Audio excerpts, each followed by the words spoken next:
संविधान तो खत्म बीजेपी वाले कर रहे थे। हम लोगों ने, सपा वालों ने, बसपा वालों ने ही इसे रुकवाया सड़कों पे उतर करके, और वो बीजेपी वालों ने मजबूरन वो निर्णय वापस लिया। कह रहे हैं कि बटोगे तो कटोगे। वो क्या है, कुछ भी कह सकते हैं हम। नमस्कार, लीडिंग भारत टीवी पर आपका बहुत बहुत स्वागत है। मैं हूं आपके साथ मोहसिन खान। विधानसभा की 10 सीटों पर उपचुनाव होना है। तारीखों का ऐलान अभी नहीं हुआ है, लेकिन leading Bharat TV ground zero पर पहुंचा है जानने के लिए कि क्या चल रहा है मिजाज, क्या भोकाल है टाइट। क्योंकि मीरापुर विधानसभा में भी उपचुनाव होना है और मीरापुर विधानसभा की जो सीट है वो अपने आप में समाजवादी पार्टी और भारतीय जनता पार्टी दोनों के लिए ही प्रतिष्ठा का प्रश्न है। 2022 में राष्ट्रीय लोकदल के साथ समाजवादी पार्टी का गठबंधन था।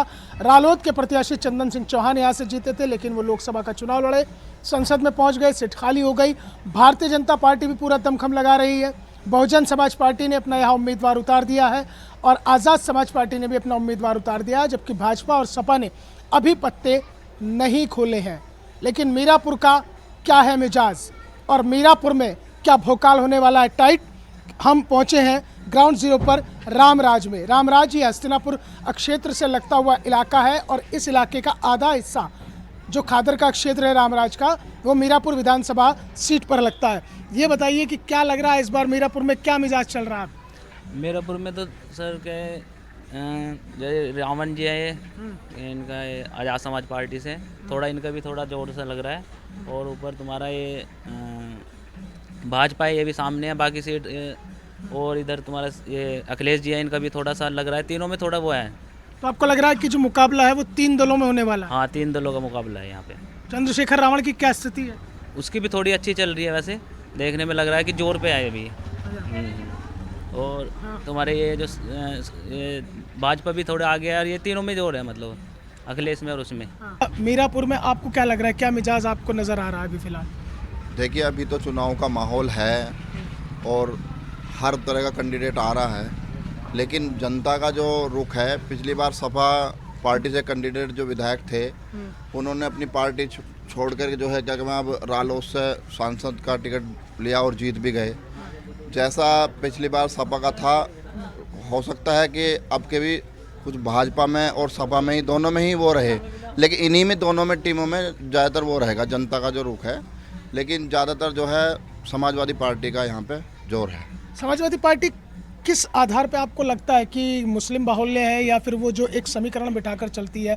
क्योंकि जो 2022 का चुनाव हुआ था उसमें सपा और रालोद ने एक साथ मिलकर चुनाव लड़ा था। सर, मैं ये कहूँगा यहाँ पे ज़्यादातर मुस्लिम बाहुल्य तो है ही, लेकिन अब के वो समाजवादी पार्टी सर्व समाज को लेकर चल रही है और ज़्यादातर लोगों का यही मानना है कि समाजवादी पार्टी ही यहाँ से सीट निकाल सकती है। यानी कि जो वो पीडीए को लेकर चली थी, संविधान की किताब लेकर चली। जी जी जी जी जी पीडीए, सही बिल्कुल। तो पीडीए की कार्ड तो निकाल रहे हैं योगी जी।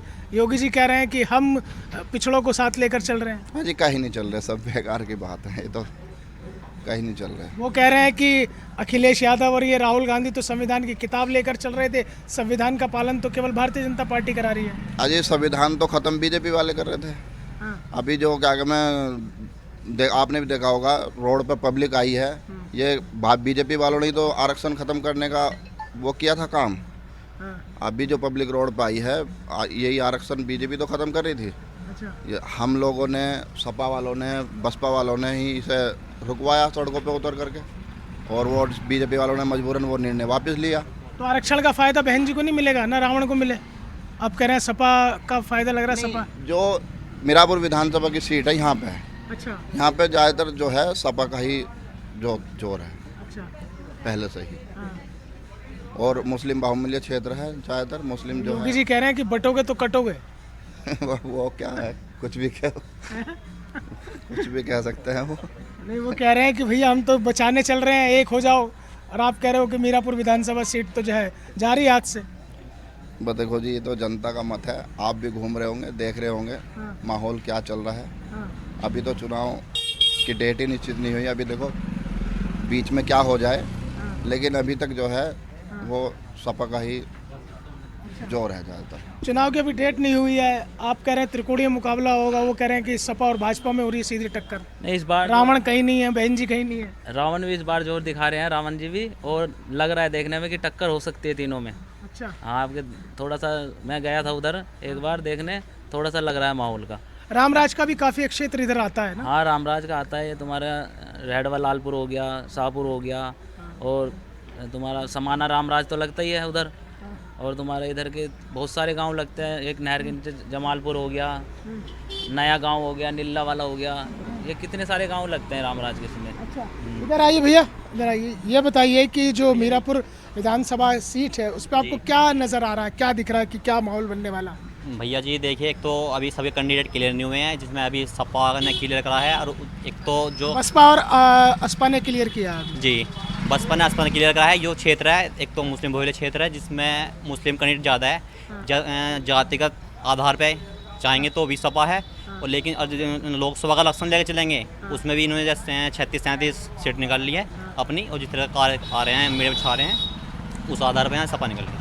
तो आपको ऐसा लगता है कि जो लोकसभा चुनाव के नतीजे आए हैं वही कहीं ना कहीं उपचुनाव में खासतौर से मीरापुर पे वो बनने वाले हैं? जी बिल्कुल बिल्कुल। जो लोकसभा के नतीजों हाल फिलहाल में चुनाव में, जिसके जो अभी पीछे लोकसभा के हुए थे, और उसके बाद विधानसभा हुई थी, जो उसमें काम बिगड़ा हुआ मान लो कि काम जो बिगड़ा है, फिर उसका नतीजा कि चुनाव तो भाई चुनाव ही है, देखो लोकसभा हो उसका विधानसभा हो, ठीक है ना, जनता ही वोट देगी, जनता उसका डिसीजन लेगी, चाहे वो पार्टी राष्ट्र में भी है, स्टेट में भी है, जो ऊपर दिखाएगी वो नीचे दिखाएगी, वही काम जनता। योगी जी तो कह रहे हैं कि सपा ने जो है नाश किया, और सपा जो है गुंडों की पार्टी है, इनमें औरंगजेब की आत्मा घुस जाती है। नहीं और आप कह रहे हैं कि सपा का माहौल बन रहा है। देखिए वो एक राष्ट्रीय है, इनका राजनीतिक मामला है, जिसमें वोट लेने के लिए कोई किसी पार्टी पे कोई भी कुछ भी टिप्पणी कर सकता है, कोई किसी को मुगल बताता है, कोई किसी को आरक्षण खत्म कर बताता है, उनका अलग का मामला है, लेकिन जो जनता का वो चल रहा है इधर सपा निकल रही है। सपा का आपको लग रहा है? ऐसे में जो आज़ाद समाज पार्टी है, चंद्रशेखर रावण है, बहन जी भी अब